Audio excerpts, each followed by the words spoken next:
Hey there, GNERDs. It's JPOOL from JPOOL's GNERD Corner, and welcome to another movie review. I have to warn you, this is a spoiler review. I waited a few days for the film to be out, for people to actually get a chance to see it before I throw out a spoiler review, or even a review in general. So here it is for Avengers Infinity War. And remember, it's spoilers! Pew, pew, pew, pew, pew, pew, pew, pew! You know, the thing that Jessica Chobot has been doing on The Nerdist. Okay, so here we go. The movie is directed by Joe and Anthony Russo, the Russo brothers, and it stars a huge cast of characters from all the MCU or Marvel Cinematic Universe movies. If you're not caught up on the movies and are planning on seeing this, I would recommend seeing them all. There are specific ones that you really need to see, like Guardians of the Galaxy and Guardians 2, Thor Ragnarok, which leads up into this. In fact, the beginning scene in here, which, like I said, if you didn't hear me at the beginning of this video, I said spoilers. So at the beginning of the movie, we have the attack on the ship that Thor and the rest of his crew are on at the end of Thor Ragnarok, and they were getting attacked by Thanos' ship. Anyway, in here we can see that the ship has been cut and severed in half because it was a really long ship, and we see Ebony Maw just walking over all the bunch of dead bodies of Asgardians and everything, and pretty much telling everybody that, you know, you should be thankful. You should be thankful you're dying at the hands of the children of Thanos. And yeah, we get to see Heimdall is on the ground injured, and Loki is, he can see the cogs in his head trying to, you know, spin around, trying to go, okay, how am I going to get out of this now? One of the things I really love about Loki was he was such an interesting villain. And why I say was is because he ends up getting killed when we think he's going to actually betray Thor. And he ends up trying to kill Thanos with one of his daggers. And of course, Thanos has the Power Stone and catches him and ends up choking him to death and breaking his neck while Thor watches. One of the cool scenes I love in this part of the film is the Hulk. The Hulk is pretty much, he's a brute, and he's not used to being, you know, getting his ass handed to him. And so just to see, you know, him being taken down by Thanos, I mean, you see him throwing punches at Thanos, and the whole audience got really rowdy and really excited about that. And then we see the Hulk just get punched in the throat and get taken down, and we're like, wow, okay, so Thanos is incredibly powerful and strong, especially with the Power Stone. Then we get to see Banner. He gets bifrosted with the last power of Heimdall before he dies.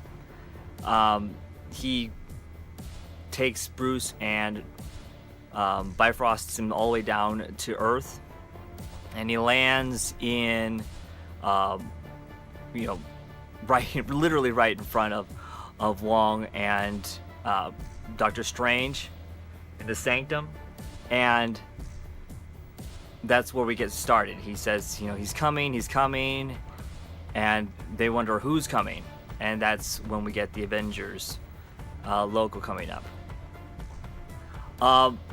I really want to go far. I mean, I don't want to explain the whole movie. I want to tell you that there's some interesting things in here. Now, there were a lot of theories that came out about this film way before. A lot of people had ideas on who was going to die and who was going to do what. And pretty much all those theories were laid to rest with this film. And what I see what Disney's been doing, especially with Kathleen Kennedy and Star Wars, is they are trying to subvert theories and you know, fan fiction of what people have been wanting to happen throughout either the Marvel universe or even the Star Wars universe, and say, well, we're going this way when you think we're going to shift and go this way. So what happens even in near the end is just, is we knew something bad was going to happen, but when it happens, you're not ready for it mentally. So I'll get into that in a second. So we get to see a bunch of Marvel heroes. The characters we don't really get to see is we don't get to see Hawkeye, we don't get to see the Wasp, and we don't get to see Ant-Man. And those are 3 people that we were expected to see in Infinity War, when we didn't get to see. They weren't in it. Apparently, they said that Hawkeye and Ant-Man were under house arrest. Very little is known about that. So hopefully we get to some answers in Ant-Man and the Wasp.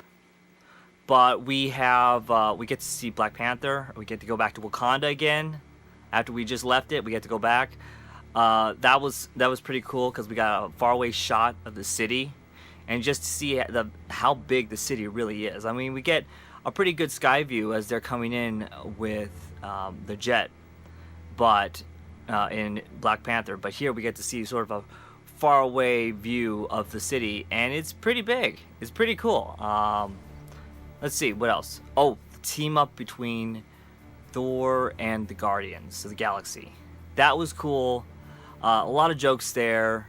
Drax, once again, is hilarious.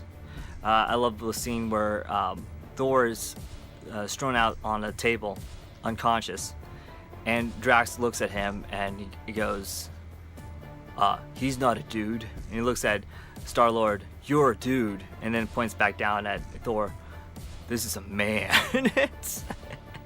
It's just the delivery that Dave Bautista has is awesome. I mean, this is his best role he's done, and he works at it so well.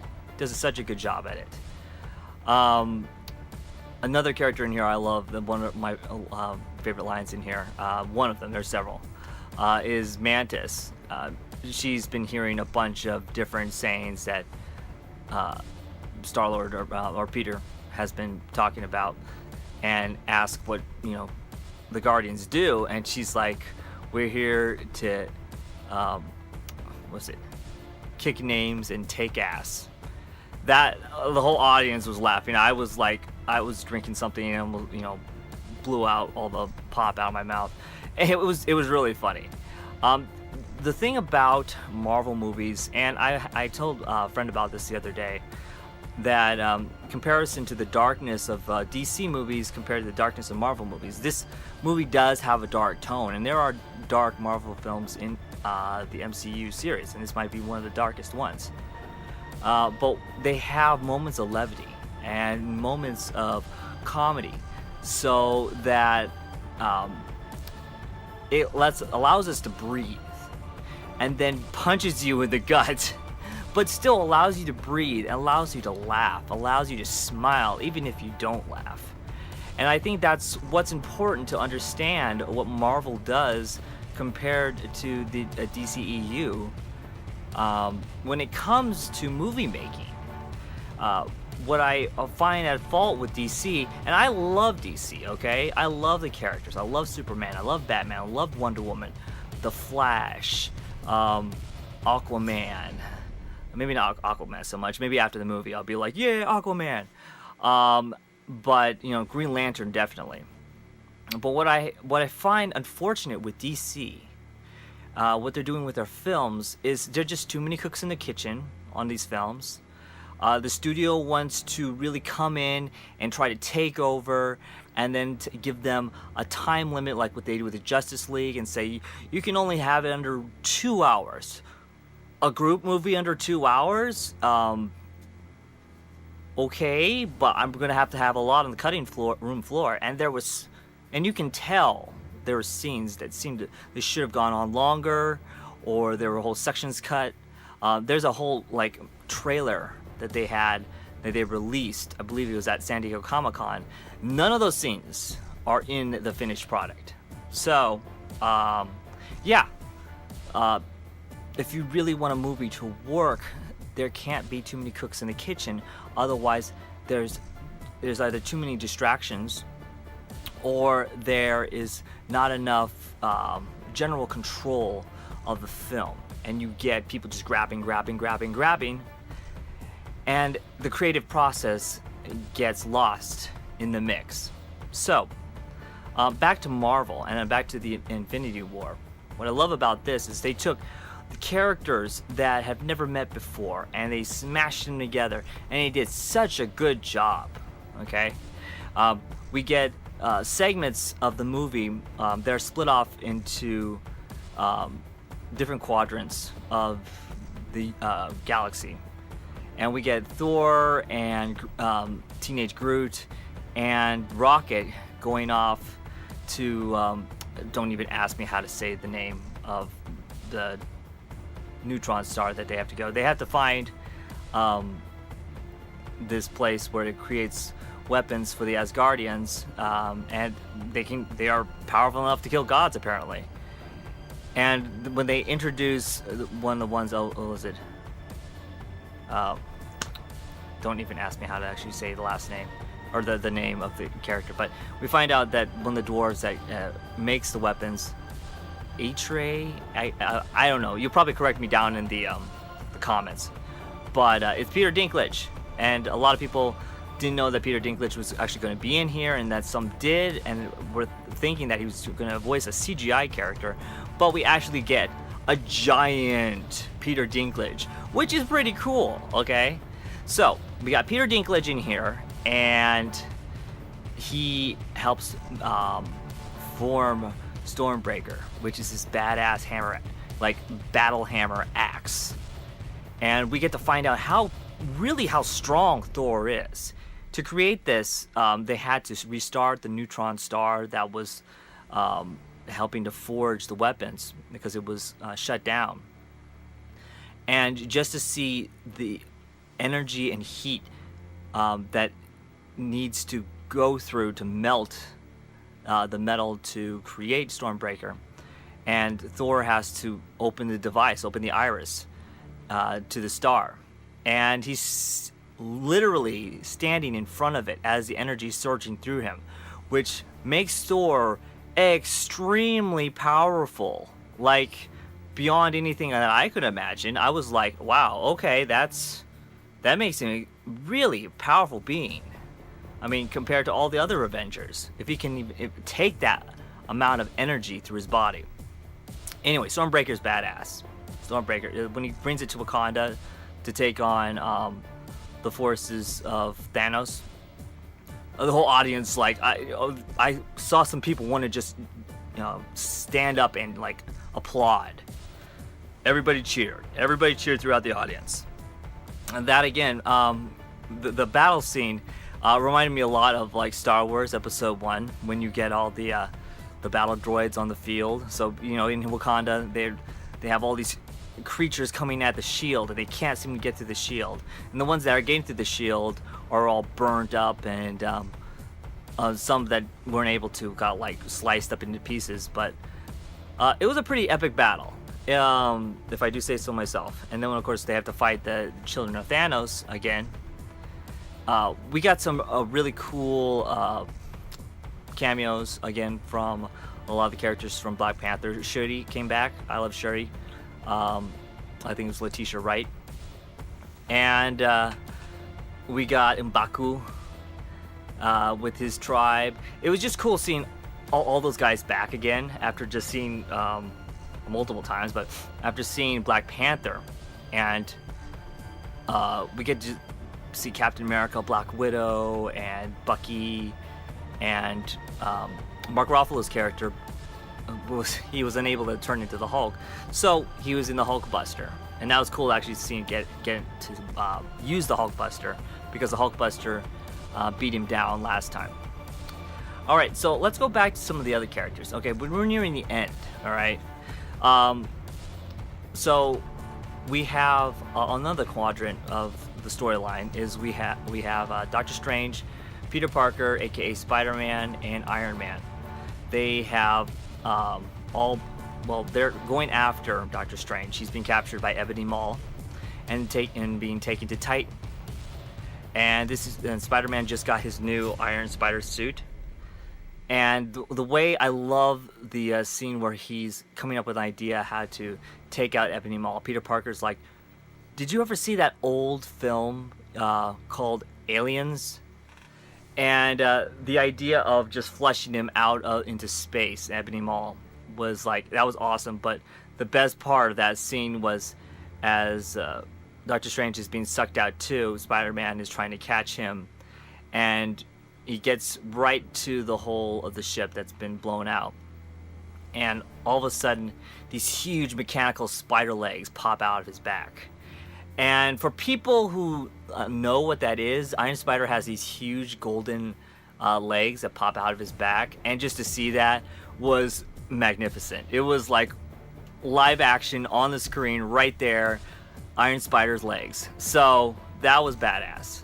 When we finally get to Titan, they get to meet up with the Guardians of the Galaxy, and they try to devise a plan to stop Thanos.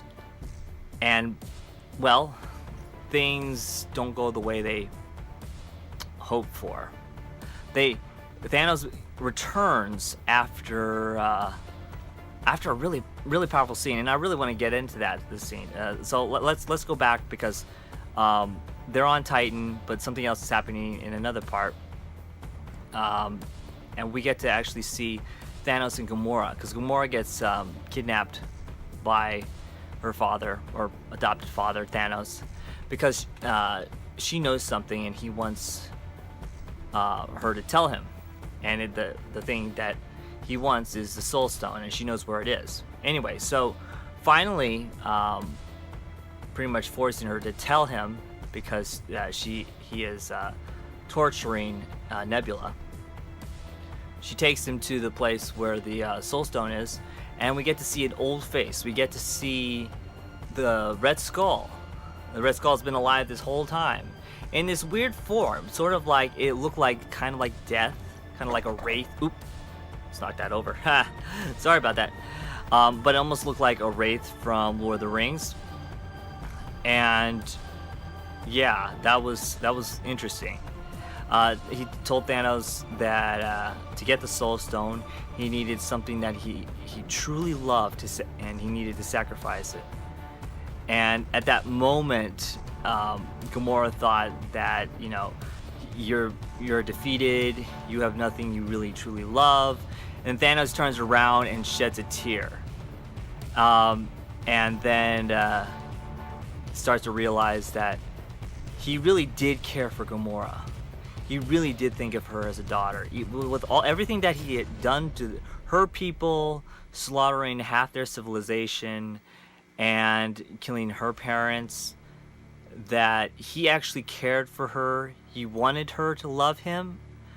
And to see that, and he grabs her by the wrist and he throws her over the cliff to get the Soul Stone. But that scene is just heartbreaking. Because you start to realize this is a much more complicated character, more complicated villain than we've really ever had in the MCU. Next to Killmonger, he is an extremely complicated villain because he is a believer. He believes what he's doing is right. He believes what he's doing is right for the universe, and he's doing it selflessly. Everything that he could do selfishly, he's putting that aside. And he believes that if life goes, if it keeps going the way it's going, that the universe will die because life will consume it.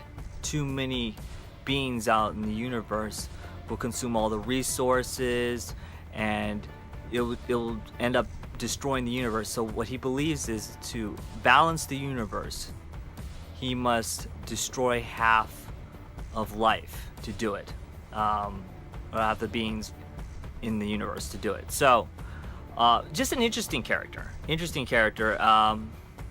some people agree with his methods, and there's some people out there that they're like, you know what, I fell for you for a second, and then I realized, nope, you're just a bad guy. You may not even know it, you're a bad guy, but you're a bad guy.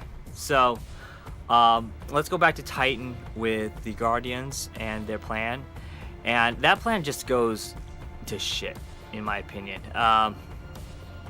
But there's one character in there that actually could see the outcome and had seen like over 14 million of outcomes, and saw one, just one, that could work. And they almost get the Infinity Gauntlet off. They managed to take him out for a second or a minute, and they're about to get the Infinity Gauntlet off, and Peter finds out that Gamora is gone. She's dead. And in a bit of rage, he ends up breaking the trance he was in, and as he's bashing away at Thanos with his gun, and he ruins it. But the thing is, Strange didn't stop it. Strange saw this happening. So if anybody is getting mad at Peter, they have a little bit of right to, but also Strange could have stopped Peter because he knew what was about to happen. But he saw the way to victory. The way to victory is to lose this battle. So they end up losing. Thanos ends up getting the Time Stone, or after he stabs Tony, and Doctor Strange says, if you spare his life, I'll give you the Time Stone.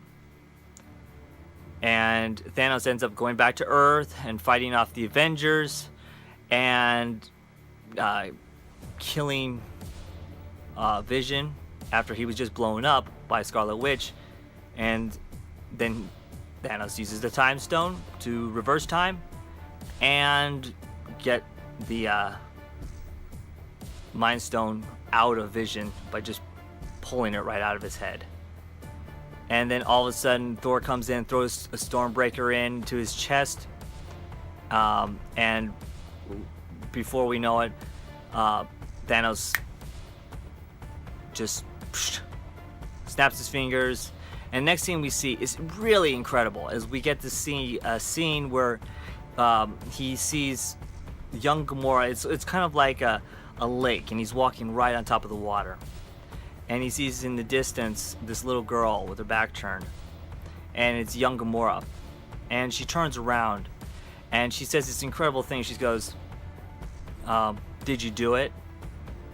And Thanos says, yes. And Gamora asks, what did it cost? And in a moment of like regret, but a little bit of understanding, he's like, everything. Just that scene, that one scene with just a few lines, is extremely powerful and really well acted out. Next scene you see is it comes back to reality, and Thor wonders, what did you do? What did you do?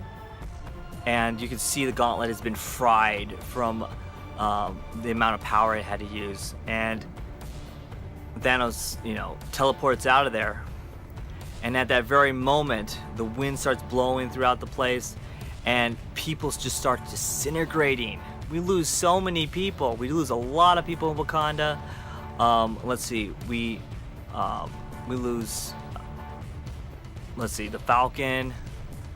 We lose Scarlet Witch. She disappears. And if you see a lot of things online right now, a lot of people are posting up their profile as disintegration. As they're disintegrating, that's what happens in the movie. Let's see. And if you've seen the movie, then you understand. So hopefully you've seen the movie before you actually watch this review.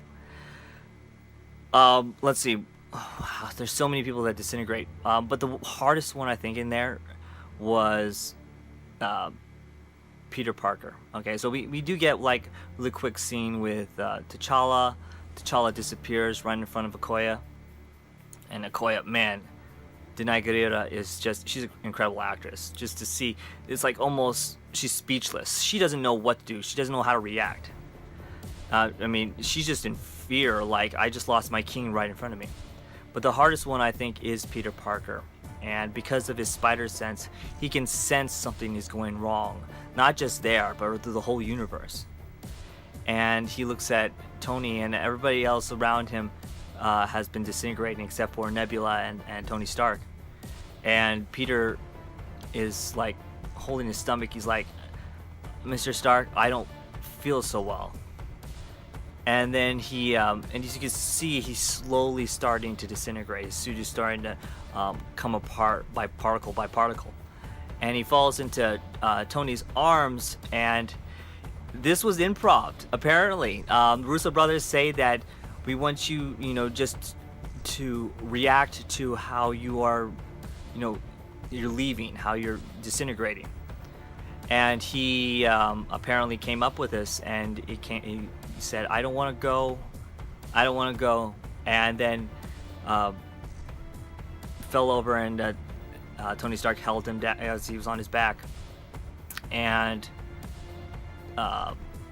Peter ended up, looking at Stark, and in that moment, it was, he felt that he disappointed Tony Stark, and he said, I'm sorry, and then that was the last moment, and then he just faded away.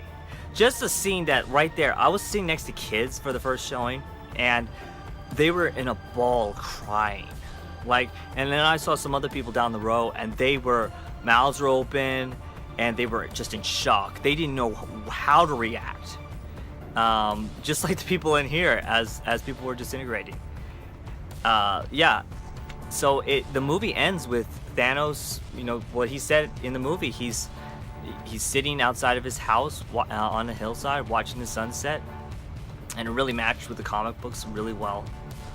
So yeah, there you go. I mean, there's so many more things I could tell you about in here, but so many heroes died in here, and it's just really dark.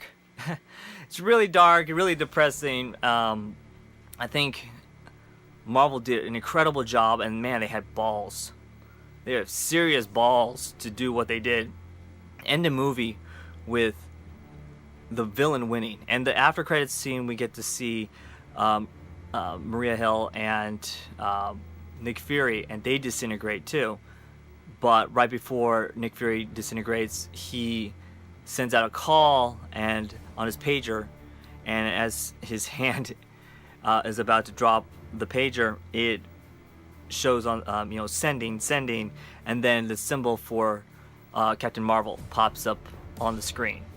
So that is extremely important for the next one coming out next summer. Yeah, technically next summer, 2019. So, all right, this is actually a spoiler review, but I'm also going to give you a quick review for it. This film was fantastic. I think the Russo brothers are incredible directors. They've done such a good job with... I'm going to kick the camera over again. They've done such an incredible job with the Marvel movies that they have been given. Winter Soldier, Civil War, and now this, Infinity War. We don't know the full title for the next Infinity War film, but I hope, there's rumors that it could be called Endgame, because Doctor Strange did say we're in the Endgame now, before he disintegrates himself. Yeah, this is an incredible film. I mean, I already had my top 5, and now I don't know what to do. This is so good. It's one of those films you just sit back and go I don't know what I just watched. It is one of those experiences that, some people said they felt sick after watching this film because their body and their mind and everything else, they didn't know how to react, and it was just confusing. It was discombobulating. It was depressing. It was angering. I had some people yelling in the theaters when certain characters died because they were their favorites. All we know right now is that the regular Avengers have survived. So there's that. But yeah, wow, there's so many people that died. So, yeah, Robert Downey Jr. did an incredible job. We didn't get very much of Cap, Chris Evans' character.